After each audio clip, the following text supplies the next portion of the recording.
ఆషాఢ మాసం వచ్చిందంటే ఆడపిల్లలందరికీ గోరింటాకు అమ్మగారి ఇల్లే కదండి గుర్తొచ్చేది. నాకు కూడా అమ్మగారి ఇల్లు అంటే చాలా గుర్తొస్తుంది. ఈ వీడియో లాస్ట్ ఇయర్ అమ్మగారింటికి వెళ్ళినప్పుడు తీసింది. ఈ ఇయర్ ఏటో కొన్ని పరిస్థితుల వల్ల వెళ్ళడానికి అవ్వడం లేదు. కొంచెం బాధ అనిపించింది. అయినా పర్వాలేదు.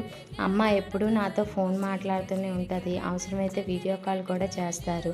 ఇంకెందుకండి నేను మా అమ్మని మిస్ అవుతాను. అస్సలు మిస్ అవ్వను. అమ్మ ప్రేమ ఎలాగుంటుందంటే నాకు గోరింటాకు కావాలి అంటే చాలు వెంటనే ఎలాగోలా మరి నా కోసం అరేంజ్ చేస్తుంది. అంత ఇష్టం నాకు ఈ గోరింటాకు అంటే. నాకు ఒక టాలెంట్ ఉంది. ఏంటంటే నేను ఎవరి మీద డిపెండ్ అవ్వకుండా నా 2 చేతులకి నాకు నేనే పెట్టుకోవటం అనమాట. నా 2 చేతులకి నేనే పెట్టుకోవడం కాదు, అమ్మకి కానీ తమ్ముడికి కానీ అలాగే నా కొడుకు కూడా నేనే పెట్టాను. ఎలా ఉంది, నా 2 చేతులకి గోరింటాకు నేనే పెట్టుకున్నాను. కాకపోతే వీడియో తీయడం వల్ల ఒక హ్యాండ్తో వీడియో, ఒక హ్యాండ్తో గోరింటాకు చూపిస్తాను. ఎలా ఉంది కామెంట్ చేసి